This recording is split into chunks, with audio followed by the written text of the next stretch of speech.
Zé falou sobre essa entrega de cargos e a gente tem mais informações sobre isso. Segundo o jornal Estado de São Paulo, para barrar a CPMI do 8 de janeiro, o presidente Lula iniciará a entrega de cargos do segundo escalão ainda nesta semana. A lista de cadeiras beneficia as siglas do chamado Centrão, como MDB e União Brasil. Com a entrega de cargos, o Planalto espera a retirada de assinaturas da CPMI do 8 de janeiro. O colegiado quer chegar aos autores dos atos de vandalismo na Praça dos Três Poderes.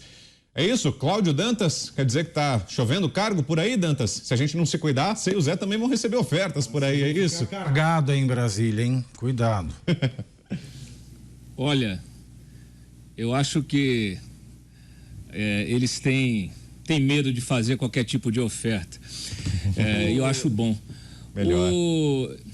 É curioso, mas é previsível tudo que está acontecendo. Eu queria trazer uma outra leitura dessa situação. Nós já abordamos essa tentativa aí de se comprar o apoio do Congresso para evitar uma pauta negativa que é a CPMI do 8 de janeiro. Mas veja, nós estamos já aqui em meados de março. Daqui a pouco se encerram os 100 primeiros dias do governo Lula.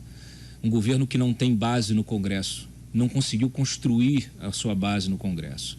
Um governo que tenta fazer aí o seu plano hegemônico petista sem considerar a ampla aliança que o elegeu. Um governo que repete, pelo que a gente está percebendo, procedimentos talvez até pouco republicanos, que já levaram o PT a escândalos anteriores. O mensalão foi a compra de apoio no Congresso, o petrolão também foi a compra de apoio para garantir uma suposta governabilidade. Percebam que o PT, como força política, é incapaz de estabelecer um governo estável, com um conteúdo programático, com alianças fortes, com uma agenda política, uma agenda legislativa. Até agora está aí o Haddad prometendo arcabouço fiscal, não apresenta. E os dias vão se passando. Reforma tributária quer atropelar o Congresso mais uma vez, quer atropelar o Arthur Lira, que já avisou, que já mandou recado dias atrás, na semana passada. Então, nós estamos diante de um governo que tenta repetir com muito mais imperícia, até com uma falta de inteligência, não sei, acho que deteriorou no PT aquelas lideranças que tinham capacidades de articulação e tal. Isso se deteriorou nesse terceiro mandato do Lula. Nós temos um ministro da Casa Civil que não aparece, não mostra que veio. Relações institucionais que não conversa com o Congresso.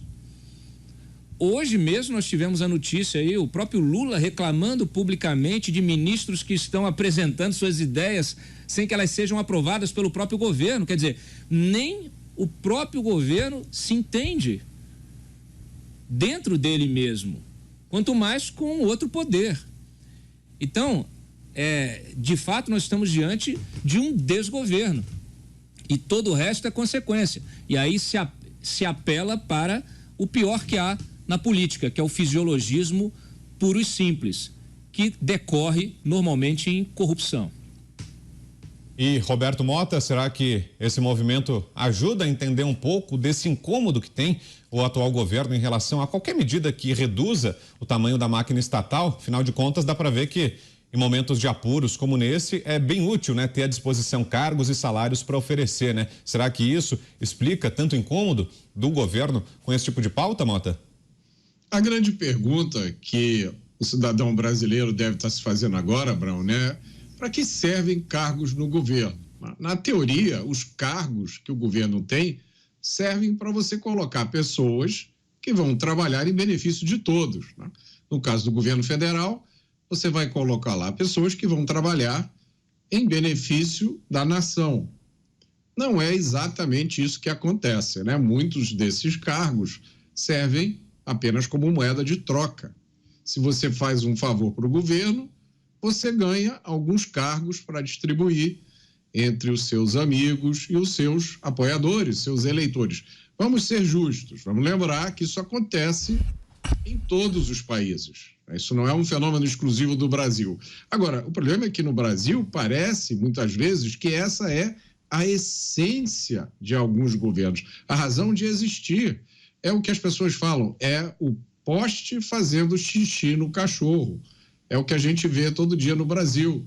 Tudo parece que é pensado, planejado, criado cuidadosamente com o único objetivo de manter no poder o grupo que está no poder a qualquer custo.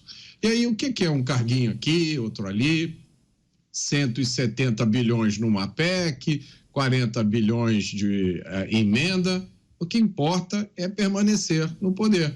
Aí o cidadão brasileiro olha para isso e pensa, caramba, nós estamos em 2023, a gente já viu tanta coisa, já aprendeu tanta coisa, e nós estamos vendo a repetição do mesmo filme, da mesma peça, cujo final a gente já conhece. Será que é isso mesmo? E Zé, será que vai funcionar essa oferta de cargos aí aos parlamentares? No seu primeiro comentário, você estava falando, né? O pessoal não está com muito constrangimento, não, está retirando assinaturas sem a menor cerimônia. No caso dos cargos, então, é de se imaginar que não vão ter muito pudor em aceitar também, Zé? Pois é, antigamente bastava um fio do bigode para garantir, né, o cumprimento de qualquer promessa. Agora nem assinatura, com firma reconhecida e tudo vale a pena. É bom lembrar que a Secretaria-Geral da Mesa, diretora da Câmara e do Senado, tem fé pública, ou seja, é como se fosse um cartório. Eles reconhecem, eles têm o poder de reconhecer como verdadeira aquela assinatura do senador. Então, mesmo assim, eles retiram. Olha, Vitor, recentemente eu li um livro sobre a política dos chimpanzés.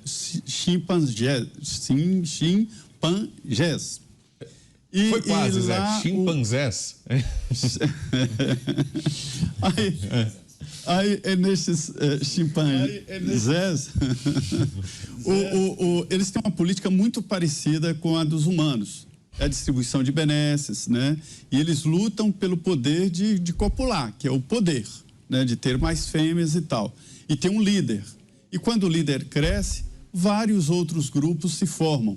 E para exatamente enfraquecer os grupos, o líder distribui cargos. Quais são os cargos? Benesses, alimentação, fêmeas, assim por diante. Então, há muita semelhança com a política dos humanos. Agora, não é porque desde o governo Sarney se fazia essa política de distribuição de cargos, loteamento, depois passando por todos os outros. Collor disse que caiu, sofreu impeachment porque não fez essa política e assim por diante, que nós vamos tolerar esse tipo de troca.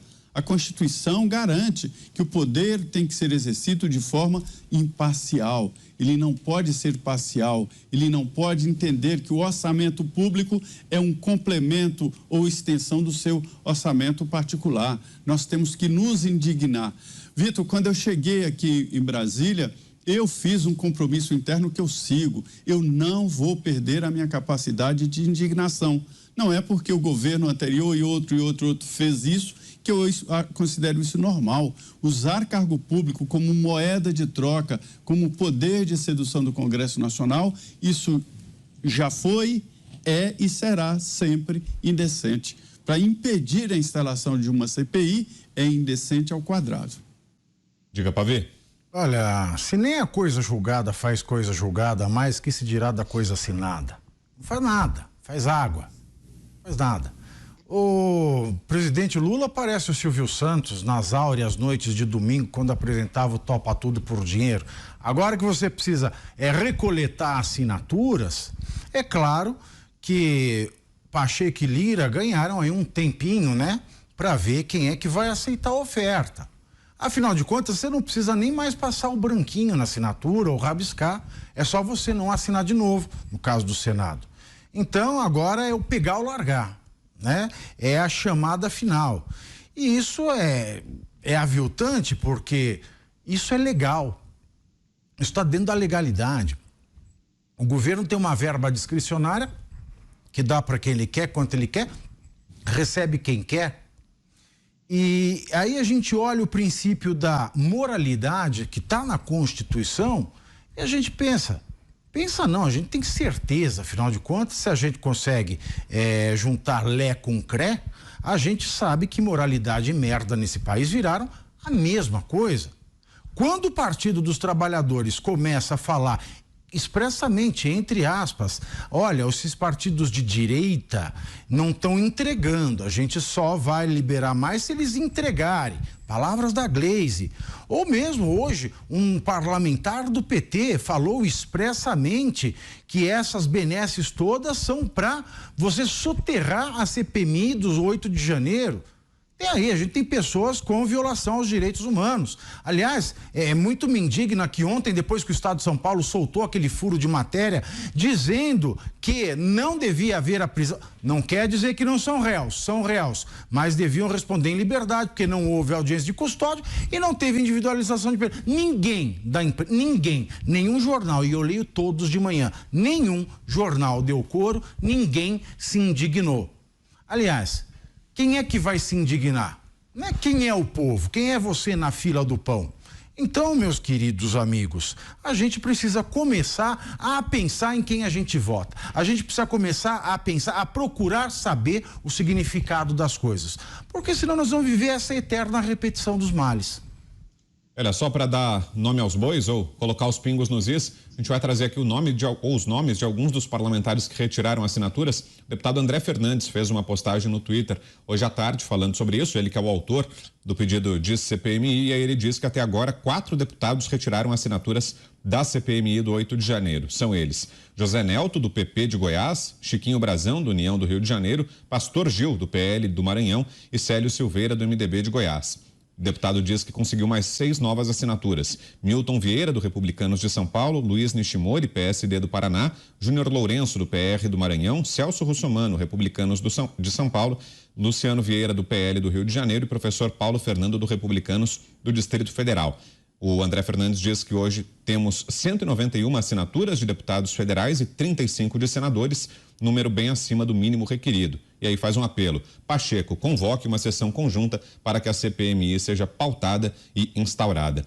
E esse é também o tema... Oi, Pavê. José Nelton, Chiquinho, esses 4 aí, eles engoliram o argumento do PT ou cuspiram a ideia da CPI? Devem explicações, né? Vão precisar vir a público, né?